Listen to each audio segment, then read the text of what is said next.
అన్నారు. అక్కడ ఈ రెండు గుణాలు చెప్పారు. సత్యకామ సత్య సంకల్పం చాందోగ్యంలో చెప్పారు. ఇది సత్యకామాదయో గుణ దహర విద్యాయాం సమానార్థం ఎక్కడ చెప్పారంటే దహర విద్యలో తత్ర యథా పరంపరం గుణా అనుపసంహార ఏవం ఆనందాదీనాం వ్యవస్థాసు. ఎక్కడ ఏ గుణాలైతే చెప్పారో అక్కడ ఆ గుణాలతోనే ఆ బ్రహ్మని చింతన చెయ్యాలి. అంటే విషమో దృష్టాంత, నువ్వు చెప్పిన దృష్టాంతం సరికాదు నాయన. దృష్టాంతం వీడేంటి చెప్పాడు వీడు?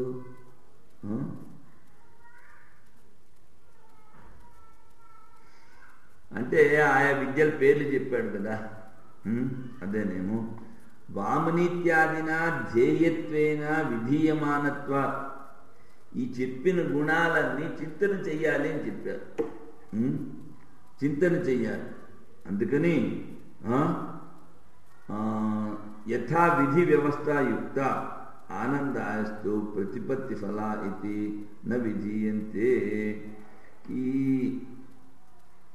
ఈ ఆనందం సత్యం జ్ఞానం అనంతం ఆనందం బ్రహ్మ ఇలాంటివి చెప్పారే, అవి ప్రతిపత్తి సౌకర్యం, మనం దాని గురించి తెలుసుకోవడానికి చెప్పినవి. వామని తరువాత సత్యకామ ఇవి చింతన చేయడానికి చెప్పారు. ఇవి ఆ బ్రహ్మ ఏమిటో తెలుసుకోవడానికి చెప్పారు. అందుకని అతో వ్యవస్థాపక విద్య భావాత్ ప్రతిపత్తి ఫలస్య సర్వత్ర సమానత్వాచ ఆనందాదే ఉపసంహర్తవ్య. ఇప్పుడు ఇక్కడ విధి అభావాత్ అంటాడు. విధి అంటే నువ్వు ఇలా చేసి తీరాలి. విధి లేకపోయినప్పటికీనూ ప్రతిపత్తి ఫలస్య, దాన్ని తేలిక తెలుసుకోవడానికి చెప్పారు కదా. సత్యజ్ఞానం అనంతం బ్రహ్మ, ప్రజ్ఞానం బ్రహ్మ, ఇలాంటివి ఆ బ్రహ్మ యొక్క స్వరూప లక్షణాలు. తర్వాత వామని భామని సత్యకామ సత్యం సంకల్ప ఇవి గుణాలు. అక్కడ విధి లేకపోయినప్పటికీనూ సుఖబోధ సర్వత్ర ఒకటే కనుక అన్ని చోట్ల వాటిని ఉపసంహారము చేసి తీరాలి అంటారు. అది తర్వాత ఇంకొకటి ఏమిటి, ఇక్కడ ముందు సూత్రం చెప్పుకుందామా.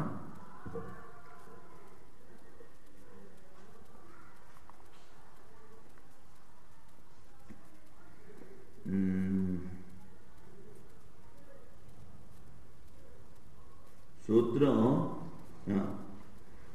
ప్రియ శిరస్తాది 370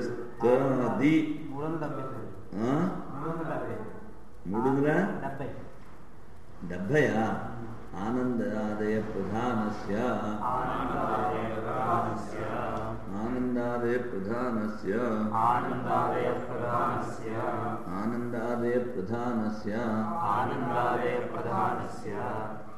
ఇక్కడ ప్రధానమేమిటి? బ్రహ్మ.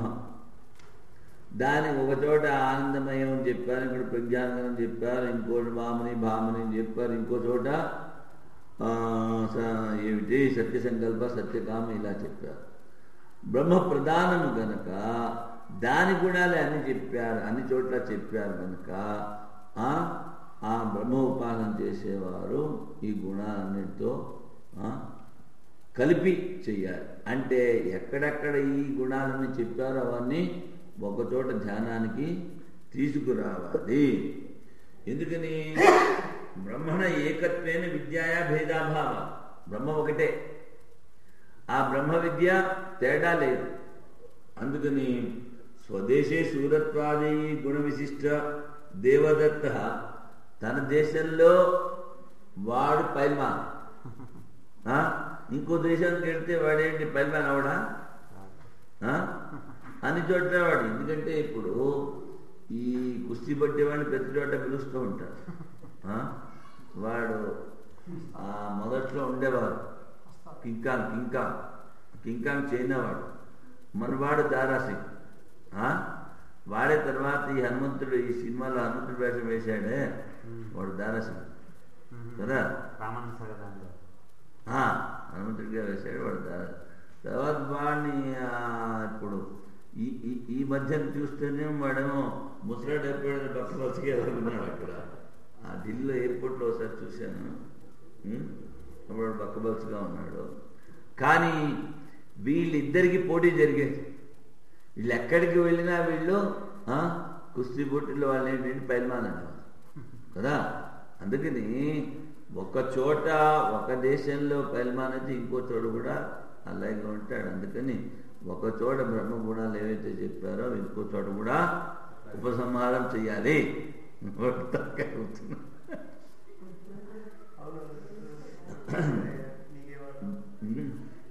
దేశాంతరంలో వెళ్ళిన వాడి యొక్క సూరత్వాది గుణాలు తగ్గవు.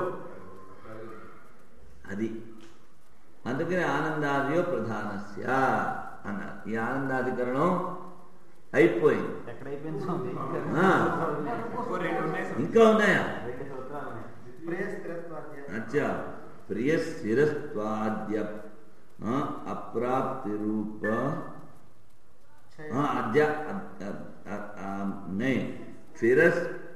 ప్రియ స్థిరత్వాది అప్రాప్తి ఉపచయాపచయో హి భేదే.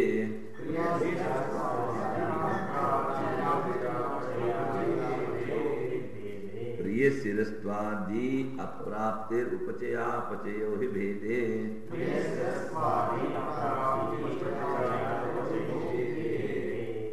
ప్రియ స్థిరత్వాది అప్రాప్తి ఉపచయాపచయో హి భేదే.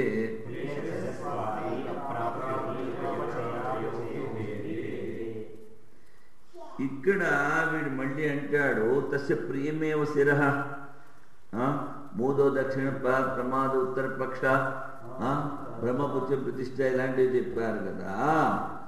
ప్రియ శిరస్వాది ధర్మ సర్వత్ర ఉపసంహర్తవ్యా నవా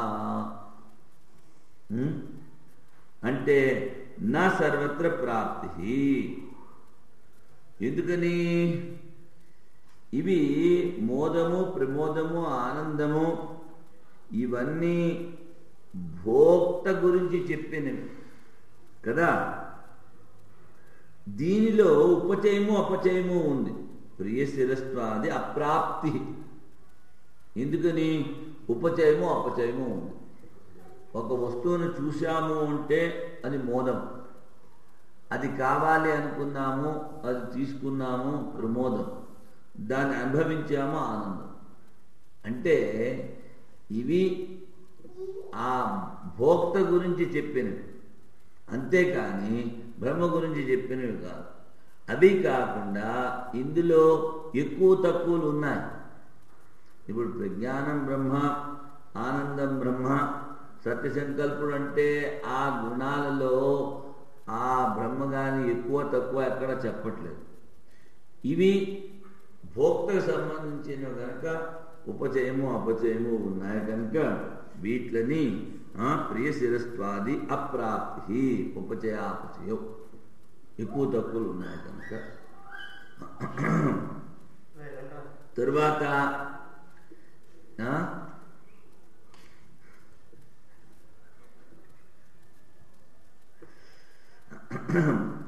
ఇవి బ్రహ్మ లక్షణాలు కాదు, జీవ లక్షణాలు, ఆనందమయ కోశ లక్షణాలు.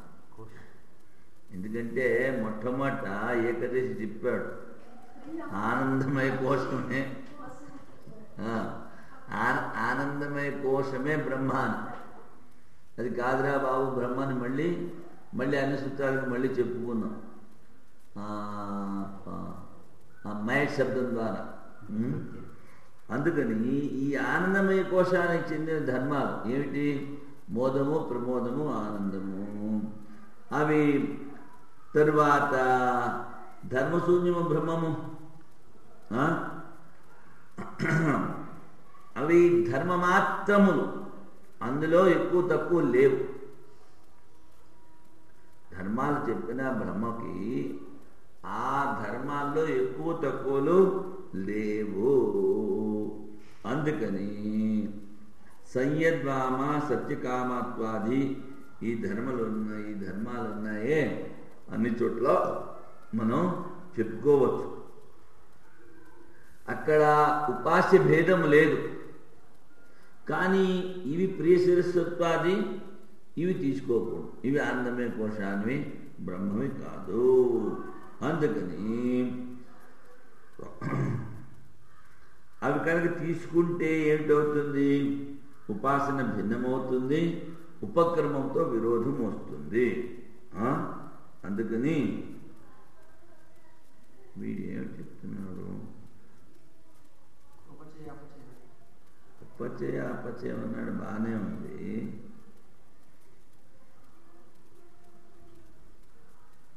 మళ్ళీ అంటాడు ఇక్కడ ప్లేట్ మార్చేశాడే.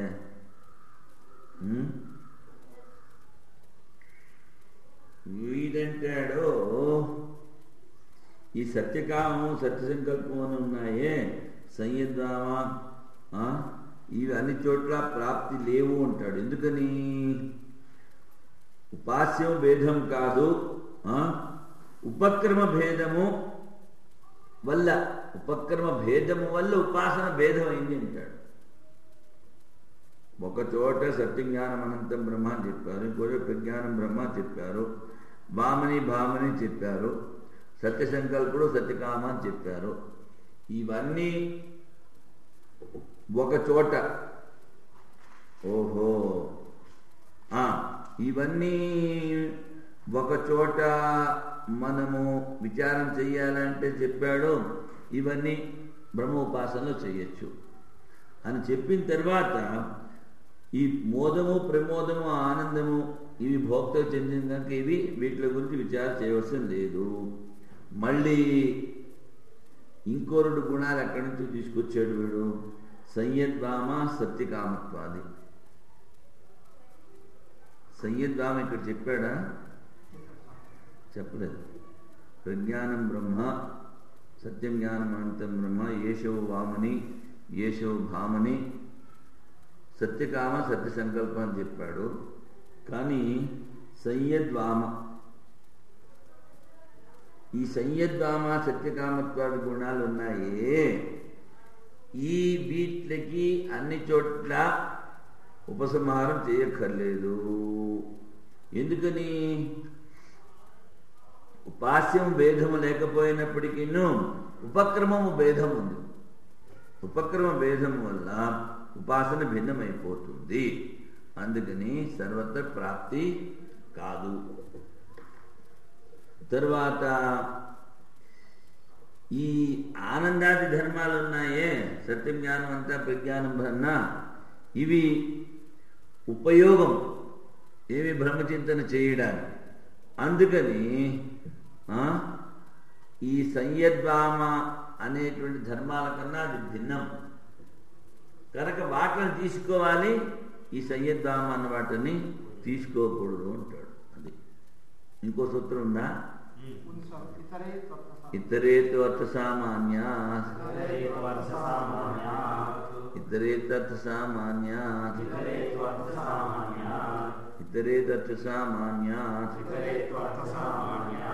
ఇతరేతో అర్థ సామాన్య. మోద ప్రమోద ఆనందాదులు తీసుకోవద్దన్నాడు. సంయద్వామము బ్రహ్మోపాసనలు అన్ని చోట్ల తీసుకోక్కర్లేదని చెప్పాడు. మరి ఇతరే అంటే ఈ సంయద్వామం కన్నా భిన్నంగా ఉన్నట్టు ఆనందమయాదే తూ అర్థ సామాన్య ప్రతిపాద్య బ్రహ్మ యొక్క సామాన్య లక్షణం కనుక వాటిని తీసుకోవాలి.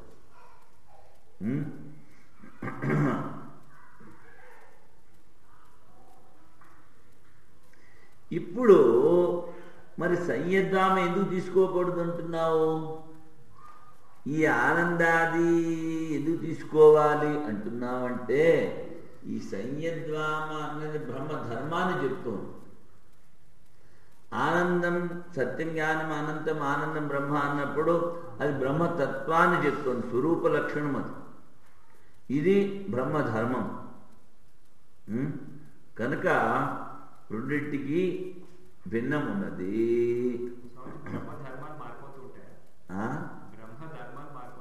బ్రహ్మ ధర్మాలు మారిపోతూ ఉంటాయని చెప్పట్లేదు, తత్వం మారదు,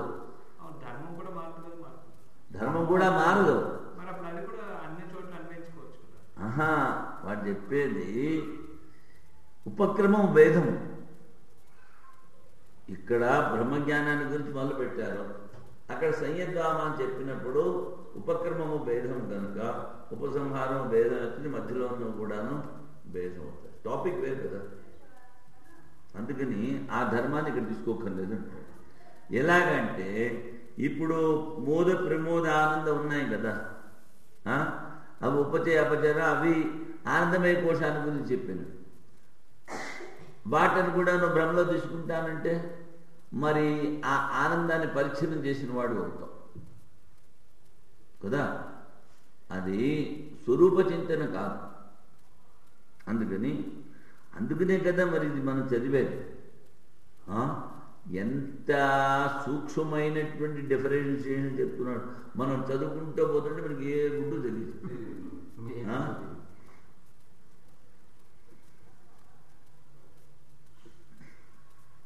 తరువాత ఇక్కడ బ్రహ్మతత్వము అన్నాము, ఇంకొకటి బ్రహ్మధర్మము అన్నాము. ధర్మము అన్నా గుణము అన్నా ఒకటే. గుణాలని మాత్రమే స్తుతి చేస్తున్న వాడికి ఫలితము చాలా తక్కువ. తత్వచింతన చేసేవాడికి ఫలితము చాలా ఎక్కువ. ఎలాగంటే చిన్నపిట్ట కథ. అది ఒక పెద్ద జమీందారు ఉండేవాడు అనుకుందాం. వాడికి పెద్ద తోట ఉంది. ఆ తోటలో ఇద్దరు తోట వాళ్ళని పెట్టాడు. ఒకడు రోజల్లా తోట పని చేసి అక్కడ పువ్వులు, కాయలు, పళ్ళు అన్నీ పండించి అవి నెత్తి మీద పెట్టుకుని ఆ యజమాని ఇంటికి ఇస్తూ ఉండేవాడు. రెండో వాడు ఏం చేసేవాడు, ఆ యజమాని రాగానే వాడి ముందు డ్యాన్స్ చేస్తూ, నీ ముక్కు బాగుంది, నీ కళ్ళు బాగున్నాయి, నువ్వు మంచి చొక్కా వేసుకున్నావు, మంచి మంచి పట్టుపంచి కట్టుకున్నావు అని వాడి మీద ఎగురుతూ నాట్యం చేసేవాడు. ఇప్పుడు నువ్వే చెప్పు, యజమానికి వీడంటే ఇష్టం అవుతుందా, వాడంటే ఇష్టం అవుతుందా? వీడంటే ధర్మం చెప్పు. డాన్స్ చేసేవాడు ఎలా అవుతుంది? వాడి వల్ల ఫలితం ఏమీ లేదు, వాడేం పని చేయట్లేదు. యజమాని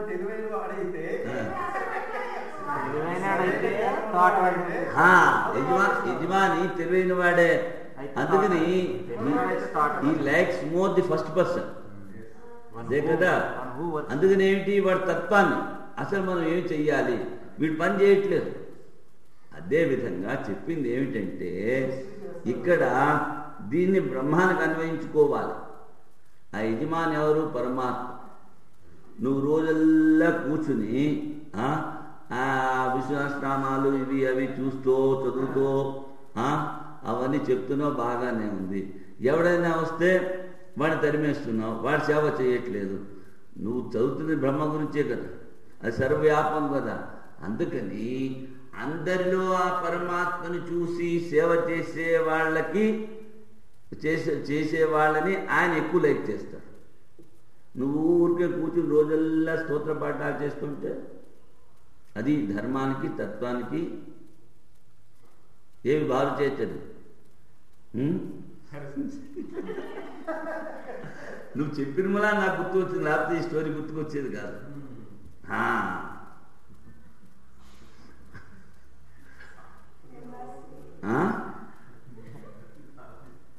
తర్వాత ఆనందమయాది గుణాలు చెప్పాదే, అవి సరిగ్గా తత్వం ఎలా ఉందో ఆ తత్వాన్ని తెలుసుకోవడానికి చెప్పారు. అందుకని ఆ వాటిని అన్ని చోట్ల ఉపసంహారం చెయ్యాలి.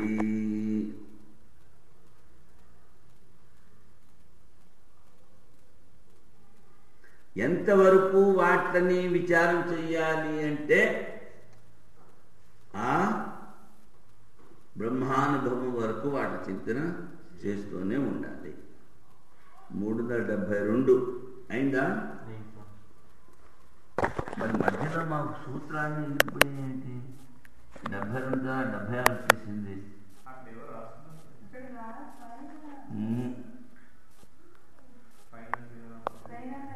అదే అవి చూసే